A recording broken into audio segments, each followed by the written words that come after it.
Hello students, ये आपके chapter 5 का नाम है मैग्नेटिज्म एंड मैटर।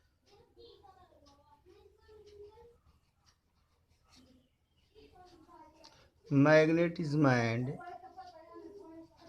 मैटर, ये आपका चैप्टर 5 है, मैग्नेटिज्म एंड मैटर। आज ये आपका कौन सा चैप्टर है स्टूडेंट्स? चैप्टर 5।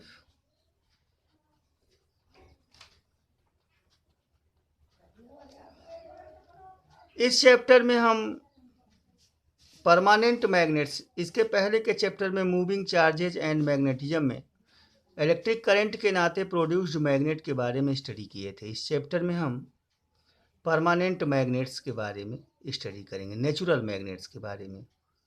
और जब किसी वायर में करंट फ्लो करते हैं तो उसमें मैग्नेटिक प्रॉपर्टी क्रिएट हो जाती है और वह वायर इलेक्ट्रोमैग्नेट कहलाता है, यानी वह मैग्नेटिज्म जो करंट के नाते उत्पन्न हो, इलेक्ट्रोमैग्नेटिज्म मूविंग चार्जेस के नाते।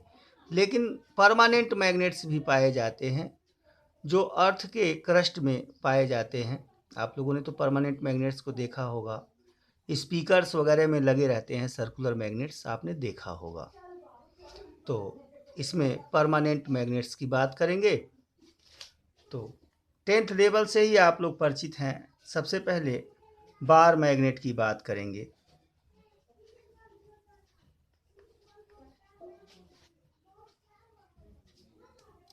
बार मैग्नेट परमानेंट मैग्नेट होता है जिसमें दो पोल होते हैं, नॉर्थ पोल और साउथ पोल,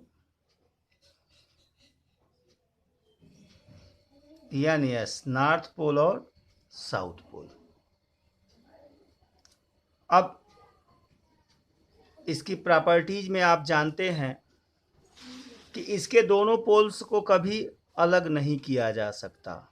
मतलब अगर इसे कट कर दीजिए दो टुकड़े में तो दोनों अलग अलग मैग्नेट बन जाएंगे। नॉर्थ पोल साउथ पोल को कभी सेपरेट नहीं किया जा सकता। इसलिए मैग्नेट को मैग्नेटिक डाइपोल भी कहते हैं। कोई मैग्नेट है तो मैग्नेटिक डाइपोल भी वह होता है, हमेशा डाइपोल के फॉर्म में ही होता है। क्यों? क्योंकि दोनों पोल्स को अलग नहीं किया जा सकता। नॉर्थ पोल और साउथ पोल को कभी सेपरेट नहीं किया जा सकता। दूसरी चीज़, a freely suspended bar magnet always stay in north south direction. अगर कोई बार मैग्नेट हो और उसे धागे से बांध के लटका दीजिए पृथ्वी सरफेस से कुछ ऊपर, तो हमेशा वो नॉर्थ साउथ डायरेक्शन में ही ठहरेगा। अगर उसके एरी को बिगाड़ कर आप ईस्ट वेस्ट डायरेक्शन में करेंगे तो फिर घूम के वो नॉर्थ साउथ हो जाएगा। इसका कारण बच्चों अर्थ मैग्नेटिज्म है। इसी चैप्टर में हम आगे अर्थ मैग्नेटिज्म आपको डिटेल पढ़ाएंगे, ये बात वहाँ आपको और समझ में आ जाएगी। तो ये मैग्नेट है और मैग्नेट की कुछ प्रॉपर्टी हैं।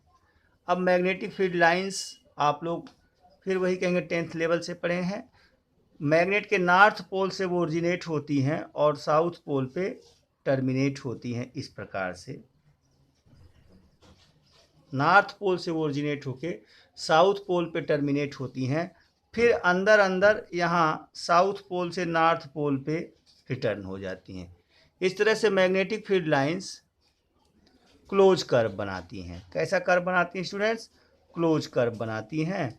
नॉर्थ पोल से वो ओरिजिनेट होके साउथ पोल पे टर्मिनेट होके फिर साउथ पोल से नॉर्थ पोल पे रिटर्न हो जाती हैं और वह क्लोज कर्व का निर्माण, जबकि electric field lines close curve का निर्माण नहीं करती थी, लेकिन magnetic field lines close curve का, यानी जो मैग्नेट के अंदर मटेरियल है उसमें मैग्नेटिक फील्ड स्ट्रेट लाइन होता है और साउथ से नॉर्थ पोल की ओर, चूँकि फील्ड लाइंस यहाँ हैं।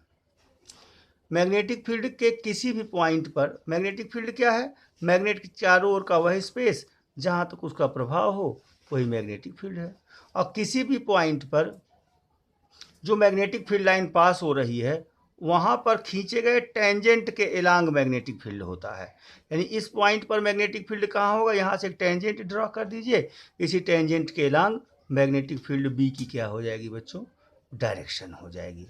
इस तरह से ये बार मैग्नेट और उसकी प्रॉपर्टीज हो गई।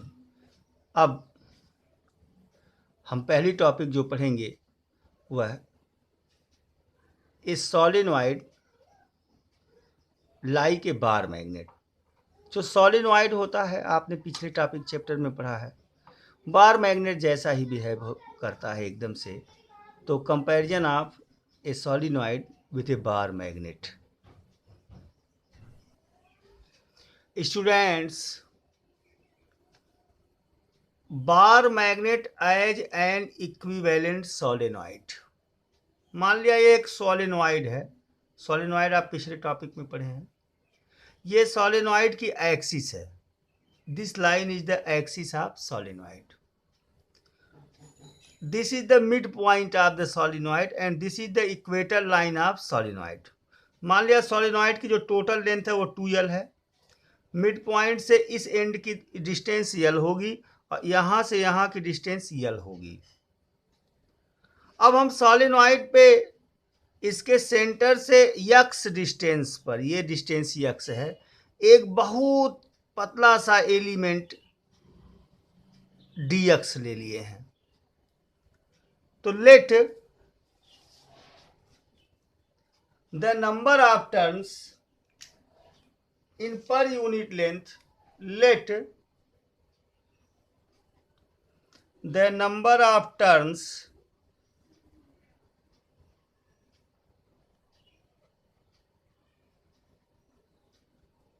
in per unit length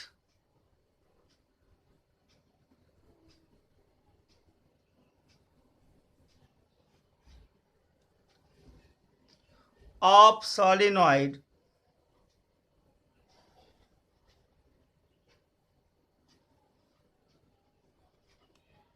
is small n। Solenoid के पर यूनिट लेंथ पे जो नंबर ऑफ टर्न्स हैं वो स्मॉल n है और टोटल लेंथ आपकी 2l है। बाकी जितना फिगर बना है वही उसकी लैंग्वेज है। तो हम किसी सॉलिनॉइड को स्टूडेंट्स तमाम लूप्स का कलेक्शन मान सकते हैं। कोई सॉलिनॉइड जब बनती है तो आप लोगों ने सॉलिनॉइड बना के देखा है। ये कोई सॉलिनॉइड है इस प्रकार से, ये सॉलिनॉइड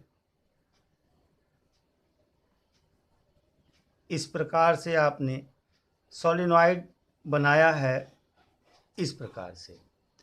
तो 1 लूप, 2 लूप, 3 लूप, 4 लूप, ऐसे तमाम लूप्स का, तमाम सर्कुलर लूप्स का जो कॉम्बिनेशन है वही सॉलिनॉइड है। और सभी लूप्स के नाते जो नेट मैग्नेटिक फील्ड होता है वही सॉलिनॉइड द्वारा प्रोड्यूस्ड मैग्नेटिक फील्ड के इक्वल होता है स्टूडेंट्स। अब आप जानते हैं कि जो मैग्नेटिक फील्ड होगा, small magnetic field due to this element dx dB equal to mu naught small n I a square dx upon 2 into r minus x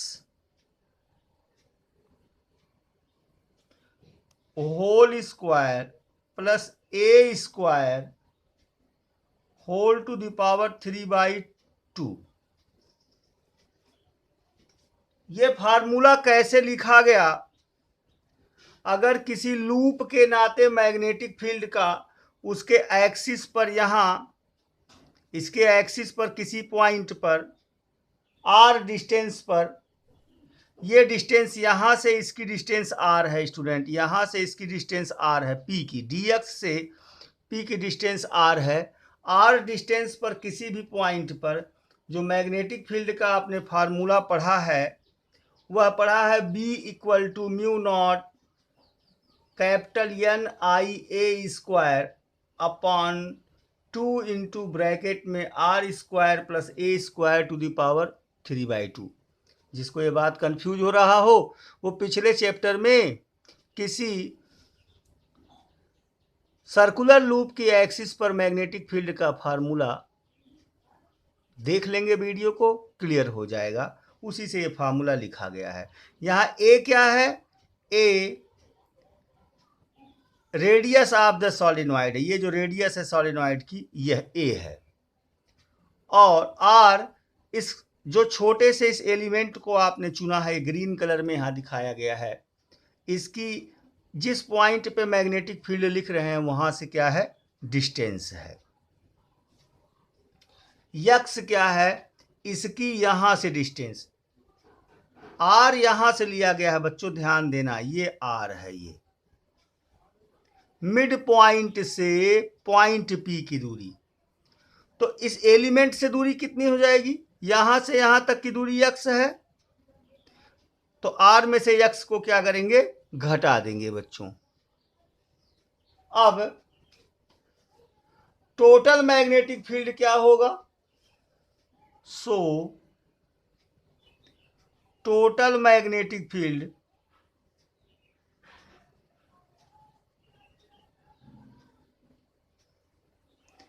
due to solenoid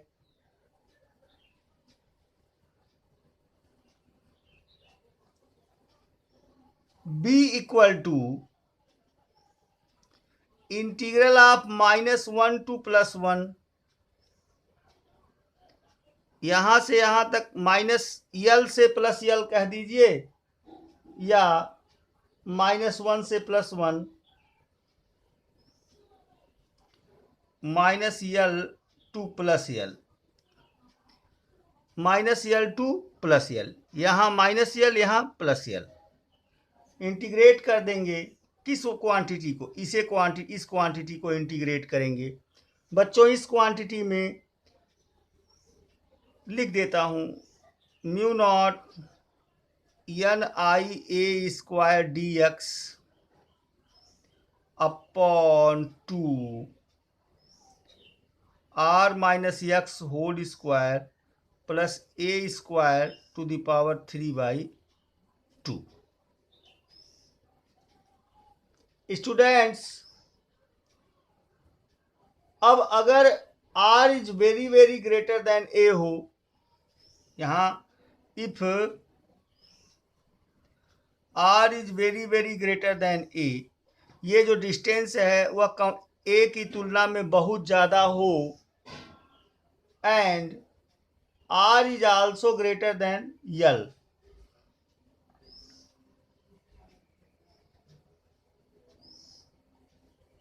जो लेंथ लिया गया है सॉलिनॉइड का इससे ज्यादा हो, इस कंपेयर में, इस समय, इस कंपैरिजन से r - x whole square plus a² whole to the power 3/2 is nearly equal to r³ a² और को नेग्लेक्ट कर देंगे, r - x होल स्क्वायर पे 3/2 आएगा, ये कैंसिल हो जाएगा। x स्मॉल डिस्टेंस है, बहुत छोटी डिस्टेंस है, निग्लेक्ट कर देंगे। a² और x² को निग्लेक्ट कर देंगे, तो r² पे पावर 3/2, 2 से 2 कैंसिल हो जाएगा, नियरली r³ हो जाएगा। स्टूडेंट्स, इस प्रकार से दूसरी सिचुएशन को आप देखेंगे तो आपका b इक्वल टू आ जाएगा, सो b इक्वल टू, और जो कांस्टेंट क्वांटिटीज हैं उन्हें इंटीग्रल के साइन से बाहर ले लेंगे, तो μ0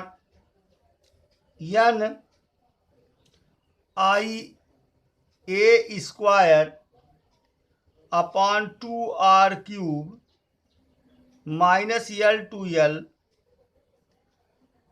dx हो जाएगा। dx का जो इंटीग्रल होता है बच्चों वो x हो जाएगा। सबसे पहले अपर लिमिट को रखेंगे, फिर लोअर लिमिट को, L माइनस L तो 2L हो जाएगा। इस तरह से टोटल वैल्यू आपकी आ जाएगी mu naught N I2L A square upon 2R cube.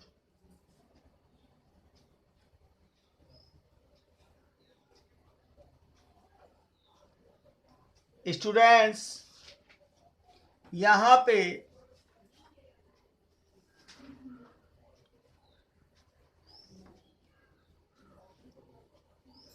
Mu naught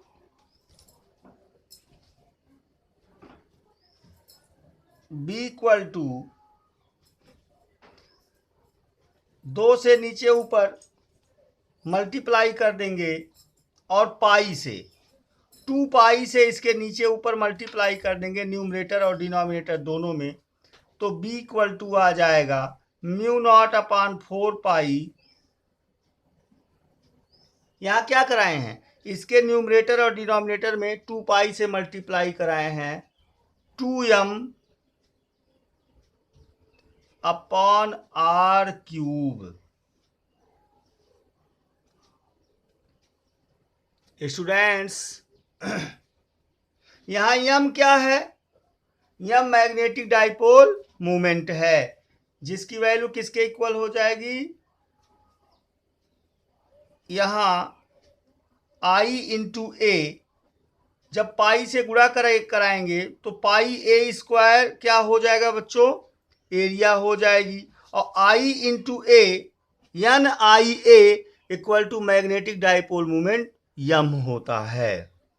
इस तरह से यह किसी सॉलिनॉइड के एक्सिस पर किसी पॉइंट पर मैग्नेटिक फील्ड का फार्मूला हुआ, यानी बार मैग्नेट के। अब इसे कंपेयर कर लेंगे, चूंकि सॉलिनॉइड का बिहेवियर बार मैग्नेट जैसा है, तो बार मैग्नेट के एक्सियल लाइन पर, बार मैग्नेट के एक्सिस पर किसी पॉइंट पर जो मैग्नेटिक फील्ड का फार्मूला होगा वो यही होगा। आपने इलेक्ट्रिक फील्ड में इलेक्ट्रिक डाइपोल को देखा था, electric field E equal to 1/4 pi epsilon naught 2p upon r cube, जहां p क्या था, इलेक्ट्रिक डाइपोल मोमेंट था, यहाँ m क्या है, मैग्नेटिक डाइपोल मोमेंट। इस आधार पे अगर एक्सिस पे देखेंगे तो ये, और इक्वेटर पे देखेंगे तो बच्चों, अगर बार मैग्नेट के इक्वेटर पे देखते हैं तो ये इक्वेटर है, इस पर तो इलेक्ट्रिक फील्ड क्या होती, E equal to 1/4 pi epsilon naught p upon r cube होता है, तो यहाँ m अपान r क्यूब हो जाएगा। इक्वेटर पर b equal to mu naught upon 4 pi m upon r cube. इस तरह से एक सॉलिनॉइड या एक बार मैग्नेट एक सॉलिनॉइड जैसा ही बिहेव करता है, जिसके लिए मैग्नेटिक फील्ड का फार्मूला उसके एक्सियल लाइन पर म्यू नॉट अपान 4 पाई 2m अपान r क्यूब होता है, और उसके इक्वेटर पे mu naught upon 4 pi m upon r cube होता है। स्टूडेंट्स